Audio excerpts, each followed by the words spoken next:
आज बात करते हैं इतिहास के एक ऐसे महानायक की जिनका नाम वीरता का पर्याय है, बप्पा रावल। ये मेवाड़ के वो महान संस्थापक थे जिन्होंने एक ऐसे राजवंश की नींव डाली जो सदियों तक मिसाल बना रहा। तो किसी भी महान साम्राज्य की कहानी उसकी जमीन से शुरू होती है। एक ऐसी जमीन जिसका अपना एक इतिहास है, अपनी एक किस्मत है। और हमारी कहानी भी कुछ ऐसी ही है। हमारी कहानी की शुरुआत होती है मेवाड़ की प्राचीन धरती से। ये वो इलाका है जो आगे चलकर राजपुताना की आन बान और शान का केंद्र बना।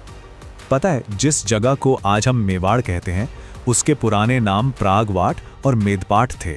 और आज के जो मशहूर शहर है ना, उदयपुर और चित्तौड़गढ़, वो सब इसी ऐतिहासिक इलाके में आते हैं। यहाँ पर गुहिल राजवंश का शासन था और इनके राजा कोई मामूली राजा नहीं थे। वो खुद को हिंदुआ सूरज कहते थे और ये मानते थे कि वो भगवान राम के रघुवंशी कुल से हैं। और इसी माहौल में एक नौजवान की एंट्री होती है। एक ऐसा लड़का जिसे उस वक्त कोई बप्पा रावल के नाम से नहीं जानता था, लेकिन जिसकी किस्मत में इतिहास रचना लिखा था। उनका असली नाम था कालभोज। पिता थे नागादित्य। पिता की मृत्यु के बाद हालात कुछ ऐसे बने कि वो हारीत ऋषि की पवित्र गायों को चराने का काम करने लगे। और यही वो पल था जिसने सब कुछ बदल दिया। उनकी अपने गुरु हारीत ऋषि के लिए जो भक्ति थी, उससे उन्हें एक ऐसा आशीर्वाद मिला जिसने उनकी किस्मत ही पलट दी। मेवाड़ का राज्य।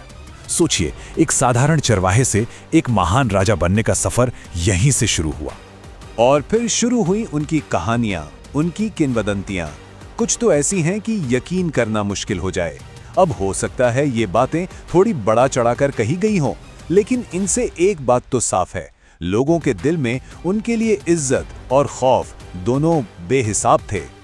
तो अब आशीर्वाद भी था और शक्ति भी। कालभोज अब बप्पा रावल बन चुके थे और यहीं से शुरू हुआ उनकी विजय का वो सफर जिसने इतिहास का नक्शा बदल दिया। और उनकी जीत की रफ्तार देखिए, कमाल की थी। 734 सीई में चित्तौड़ का किला जीता, जो उस वक्त अजेय माना जाता था।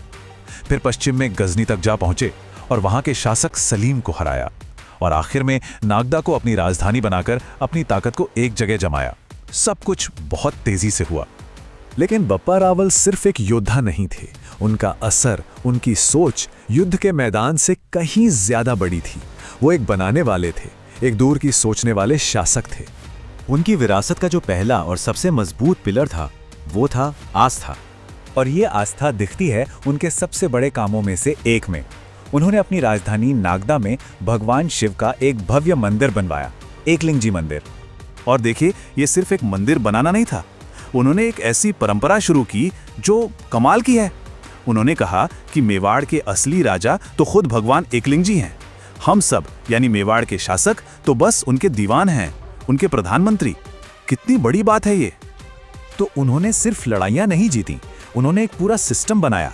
अपने राजवंश के लिए तांबे के सिक्के जारी किए, नागदा को एक फलता फूलता शहर बनाया। और आज भी उनकी समाधि वहीं नागदा में ही है, जो उनकी विरासत की गवाही देती है।